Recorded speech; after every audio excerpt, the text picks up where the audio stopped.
Good morning students my name is Rupesh Sharma. आज मैं class 12th में प्रॉपर्टीज ऑफ कोलाइडल सॉल्यूशन यानी कोलाइडी विलयन के मैं गुण पढ़ाना चाह रहा हूँ।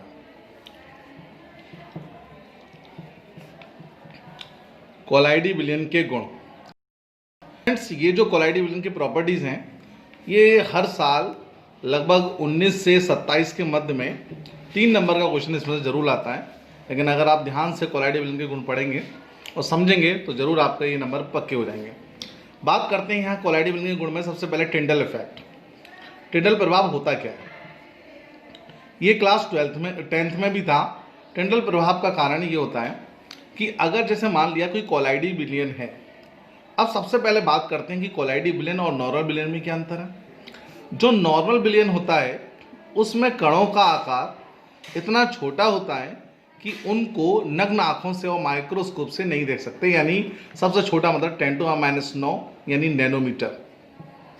अगर जो माइक्रोस्कोप से दिख जाते हैं इसका मतलब वो नैनोमीटर से कुछ बड़े हैं, जिनका साइज 10⁻⁹ से 10⁻⁶ मीटर के मध्य होता है। जब हम किसी भी कोलाइडी विलयन में और नॉर्मल विलयन की बात कर रहा हूँ, पहले हमने एक वास्तविक विलयन लिया, द ट्रू सोल्यूशन, मतलब पानी में नमक है, पानी में चीनी।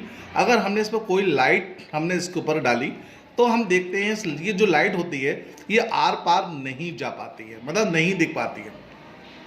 और जब हम हो सकता है कि ये लाइट हमें नहीं दिख रही है, लेकिन जब हम इसको कोई एक छोटे से कैमरे जो कैप्चरिंग कर लेते हैं कैमरे, उसमें देखते हैं तो यहाँ पर भी लाइट के बारे में कोई भी ऐसा शो नहीं होता है, ना कुछ प्रतिबिंब दिखता, कुछ भी नहीं बनता है, ना लाइट वहाँ से पास होती है। इसीलिए जब पास नहीं होती तो पार भी नहीं होती है। लेकिन जब हम किसी भी लाइट को कोलाइडी विलयन में से पास करते हैं तो लाइट आर पार जाती है, लेकिन कोलाइडी विलयन में जब उसको देखते हैं तो एक प्रकार से शंकु मतलब कोन बनता है। और इस शंकु को सबसे पहले वैज्ञानिक टिंडल ने बताया था, इसलिए टिंडल के नाम पर इस शंकु को टिंडल शंकु और इस घटना को टिंडल घटना कहा गया। तो अगर मैं दोनों बातें एक साथ बताता हूं कि जब किसी वास्तविक विलयन में प्रकाश की कोई किरण पड़ती है तो प्रकाश का मार्ग दिखाई नहीं देता है, लेकिन जब किसी भी कोलाइडी विलयन में प्रकाश की किरण पड़ती है तो प्रकाश का मार्ग दिखाई देने लगता है। और ये कोलाइडी विलयन में एक शंकु के आकार का दिखाई देता है। इसको सबसे पहले वैज्ञानिक टिंडल ने बताया था। टिंडल के नाम पर इस घटना को टिंडल घटना और शंकु को टिंडल शंकु कहा गया।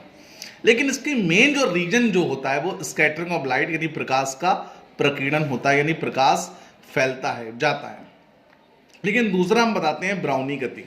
तो ब्राउनी गति हम जानते हैं, ब्राउनी जो नाम हुआ वो रॉबर्ट ब्राउन हुआ, जिन्होंने बायोलॉजी में केंद्रक की खोज की थी। तो एक बार रॉबर्ट ब्राउन बैठे हुए थे और उन्होंने कोलाइडी विलयन को माइक्रोस्कोप द्वारा देखा। मैंने आपको बताया कि जो कोलाइडी विलयन के जो कण होते हैं वो 10⁻⁹ से 10⁻⁶ मीटर के मध्य होते हैं, यानी इससे कुछ बड़े होते हैं। तो इनको नग्न आंखों से नेकेड आई से तो नहीं देख सकते, लेकिन माइक्रोस्कोप से देख सकते हैं। लेकिन जब कोलाइडी विलयन को माइक्रोस्कोप देखा गया तो कोलाइडी कण जो होते हैं वो तीव्र वेग से बहुत तेजी से गति करते रहते हैं।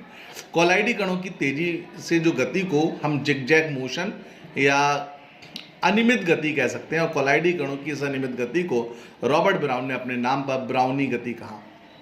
ब्राउनी गति का प्रमुख कारण भी होता है जो कोलाइडी कण होते हैं एक्चुअल में जहां पर परिक्षेपण माध्यम मतलब जिस वाटर में हम देखते हैं तो परिक्षेपण माध्यम के माध्यम से इसके जो कण होते हैं वो टकराते हैं। अगर कोई इंसान अगर सीधा जाता है और उसको कोई एक प्रकार से कोई अवरोध मिल जाए तो वो अपना रास्ता बदल देगा, फिर उसे कोई अवरोध मिल जाए तो फिर रास्ता बदल देगा। इस कारण से यहाँ पर ब्राउनी गति होती है जिसको हम जिगजैग मोशन कहते हैं।